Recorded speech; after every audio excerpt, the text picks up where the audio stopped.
All right, well, let me start by just saying that this is Growing Up Aspen, joiners table chat that we're having here with Mike Tache, who comes from a long line of ski racers and ski folk. And so when you think of Aspen and skiing, well, the Tache name is a big part of that. Do they still do the mall crawl, or has that kind of faded out? Because I No, remember the mall crawl was like the biggest thing in Aspen. Everybody would show up, and then that would every also be the first snowfall. Like the first yeah, actual sticking on the ground would be while we're in our costumes. Well, and yep. they do it. They would do it on New Year's too.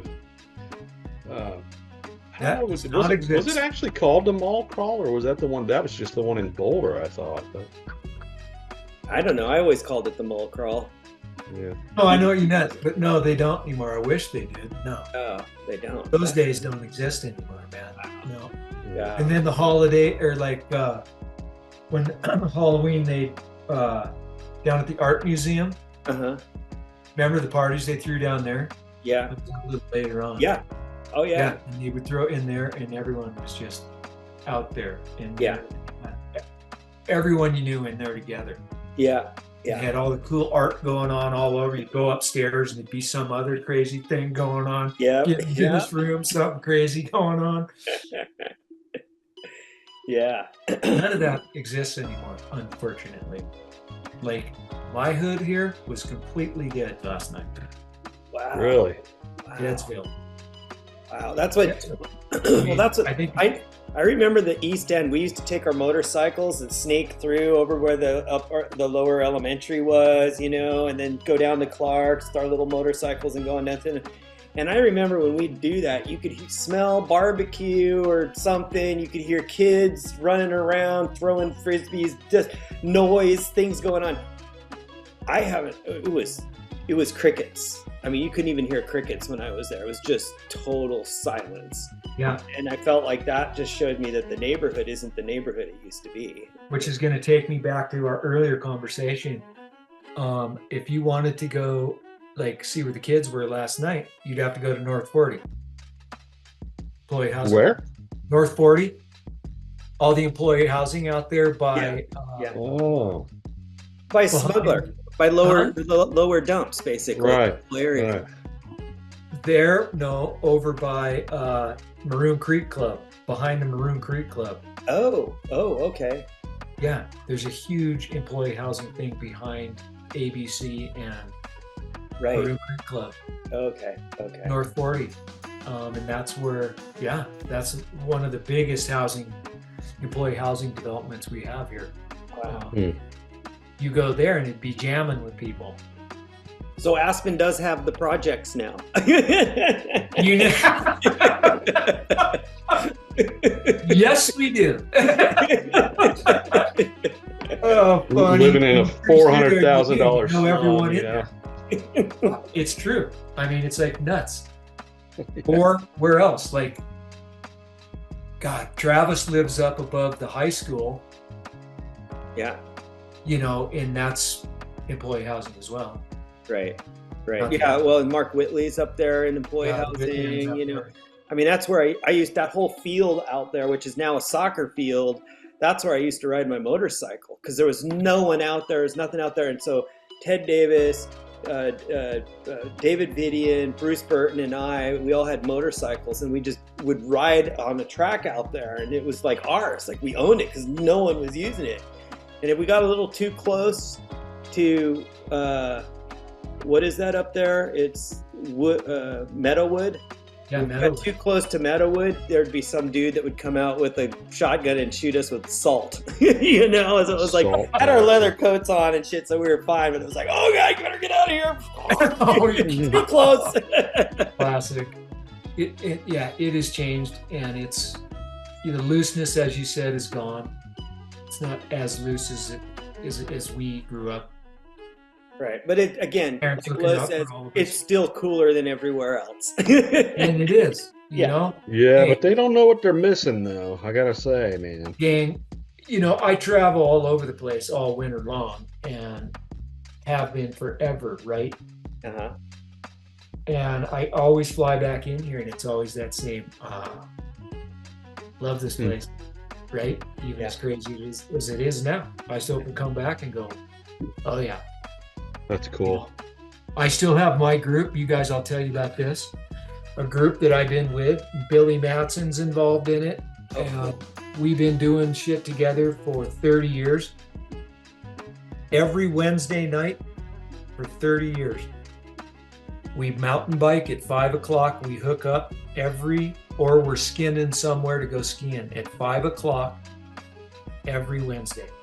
Wow, that's awesome. For 30 years. And it's all locals that used to work at Pomeroy's that, Chris, you probably know. And no matter what we're doing, 5 o'clock. And we've been doing it 30 years. So that's how you keep the local thing connecting. Yeah, and without these guys, it would be hard not to be doing. Like we do shit on the weekend too. Like we have a big Moab trip we just got back from. Right. And we go down there and we go kill each other in the desert, riding this, sun up to sun down. Right. And then we stay up all night and do it again the next day. Do it for 4 straight days and come home. And then go night riding again on Wednesday, like we just did. That's awesome. That's pretty cool. Yeah. But it's like that's what now is like the locals. Brandlinger's doing it. Who else is in there? You guys know. Which Bredling? Eric. Yeah, Eric's doing it. He kind of fluctuates. They had to start a Tuesday night crew. He couldn't quite keep up with the Wednesdays, so they started this Tuesday. But then we all come together in the winter. Yeah. And it's, guys that have been here forever that we, through my mountain biking days, just slowly gray wall days. Yeah, that's what I was going to say. Are the gray walls still around down there? They're in Steamboat. They're in Steamboat, okay. She's in Steamboat. Boulder, let's see. Ron Jeet. I like Ron Jeet. Ron Jeet, I remember him and hanging out with Ron Jeet. Which was really cool. Isn't he up your I thought way? he went to like Chicago or somewhere. Oh, maybe. I don't know.